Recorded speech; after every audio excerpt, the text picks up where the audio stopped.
rehearsing sort of. There's a topic relating to a long established habit of mine. I want to straighten out this camera.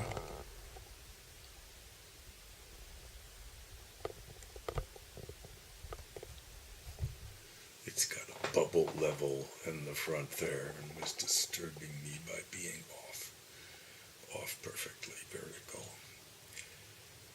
Yeah, so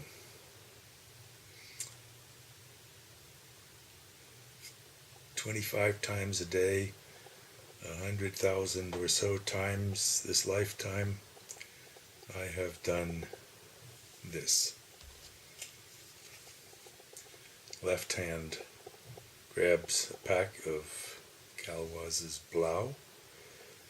The right hand opens, selects a victim, pulls it out, closes the pack, left hand disposes. Right hand grasps the filter, left hand comes right up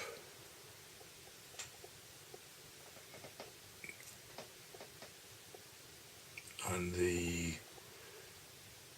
junction between filter and cigarette paper. The two hands are touching, thumb and forefinger both, and then they pull, left hand, they both squeeze and pull by flexing the thumb and forefinger in such a way that it creates a tension or pressure there, which, by the way, is monitorable by the sensory system. In other words, there's feedback in that. It's the arms are not just pulling. In that mode, there's no fine feedback, but in this mode, there's very fine feedback through the pressure that the two hands exert on each other. Interesting. I would never vary this technique, literally. Always left hand on the cigarette, right hand on the filter. And, of course, the bugbear, the thing to be avoided was this. If you can see it, maybe you can.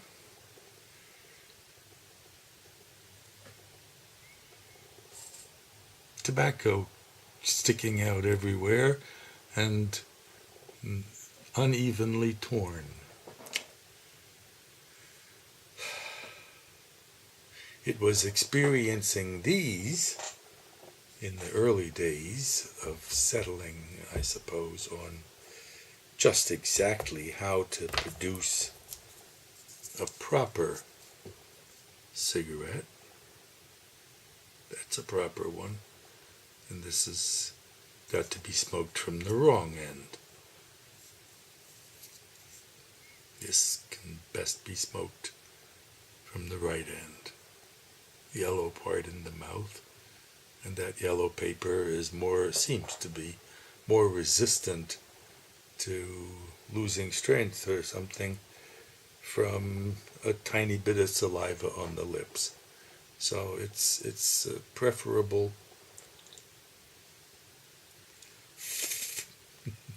Of course, there's always tobacco crumbs.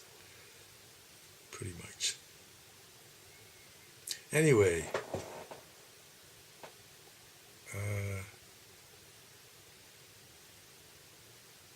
for no good reason, I would not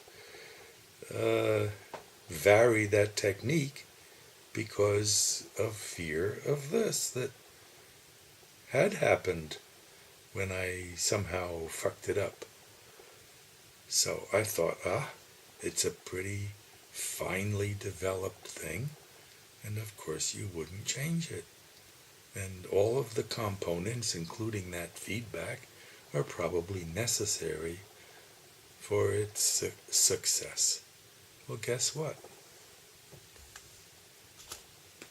Same process, right hand in the mouth.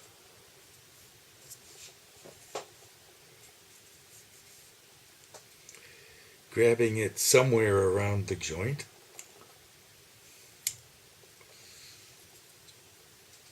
Biting with my teeth. Squeezing. And actually you can see it's quite a bit squeezed. It's quite squeezed. It's not it's flattened. My second ex-wife and I used to flatten our cigarettes, pretending they were English ovals. They were Pall Malls pretending to be English ovals. In any case, it turns out that just squeezing more or less enough and just pulling more or less enough, or at least enough, I suppose I could say, well, yeah, squeezing, and you don't necessarily want to squash it to nothing, but it ain't critical. First of all, I tried it with my left hand, because my left hand, sort of theoretically, has the moves for tearing the cigarette away from the filter, and that worked fine. Maybe 10 times tried, no failure. And then the thought arose, maybe the right hand too. Yes, turns out the right hand also works perfectly. And that's a nice setup, potentially, for driving alone with my cigarettes on the passenger seat and reach over with my right hand, grab a cigarette, bite the filter off, so to speak, and proceed without needing two hands.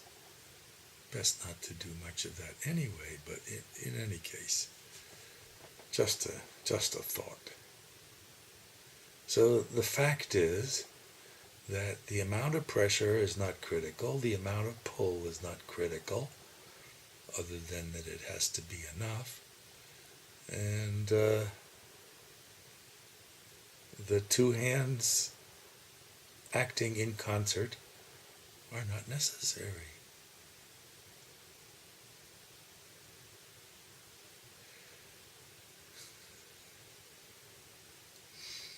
Fear of failure. Don't want to get too many of these. No, I don't.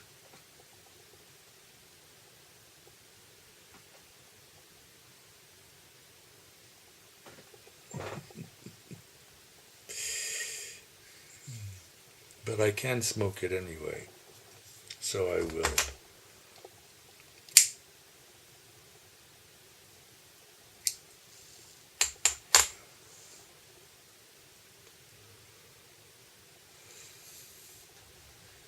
So all of this elegant explanation about how the hands knew what they were doing, and they probably well did know what they were doing. It's just that fine knowledge of it, which my internal explanation had added the fineness of the knowledge.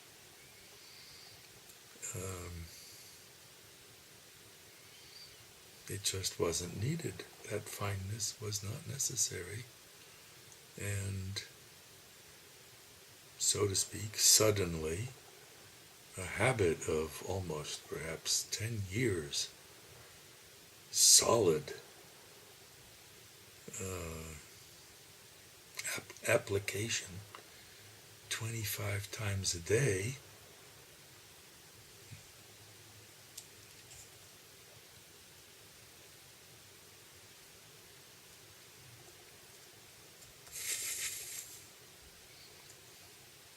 there's a new kid on the block.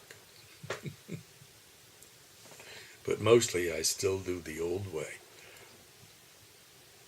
It's just nice to have 3 possibilities: right hand, left hand with teeth, and the old-fashioned left hand for the cigarette, right hand for the filter, and I'm not even going to try the opposite.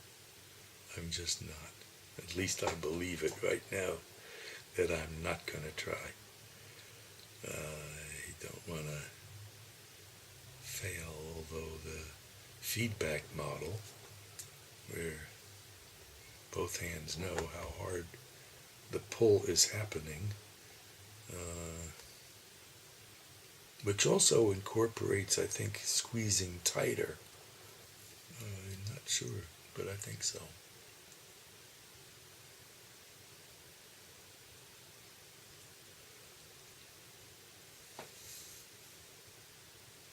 Anyway, if I try anything, I'll try swapping hands in the tried and true method and see what happens.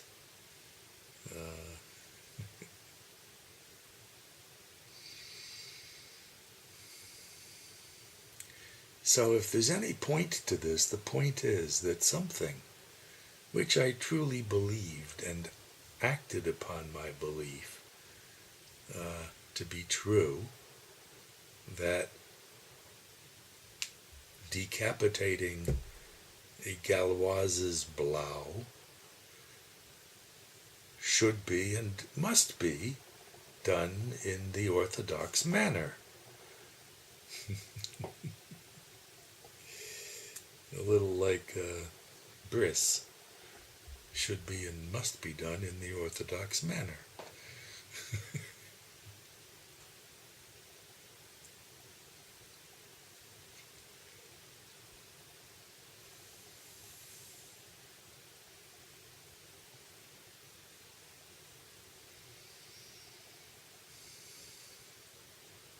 Fortunately, I was circumcised. Supersized came much later. I was circumcised as a baby, and thus had a crucial degree of freedom in fulfilling what to me was an important promise, that I would chant from Torah at my son Paul's bar mitzvah. Foolishly promised, you teach me to read Hebrew and I'll chant.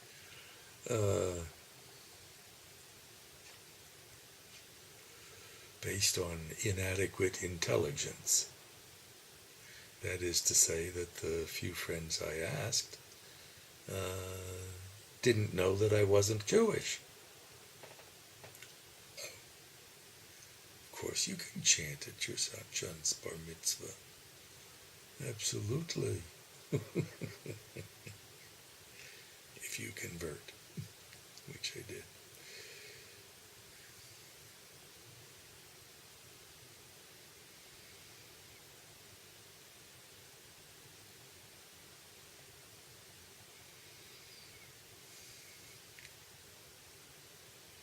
Anyway, sometimes it happens, I guess, that when we're convinced that there's only one way that things can be done effectively and without courting disaster,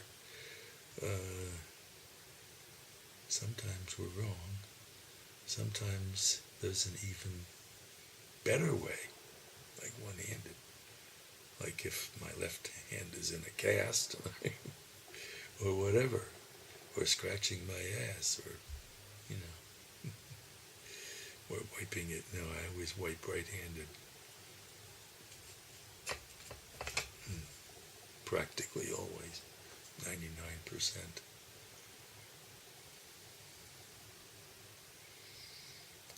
When I had reached a weight of close to 290 pounds, that is,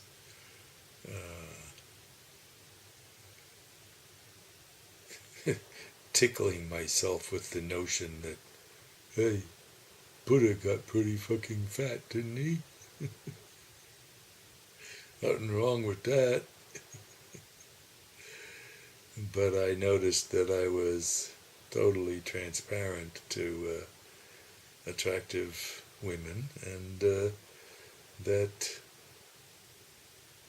it was getting hard to wipe. Dr. Daum to the rescue, sold me some shit to diet, and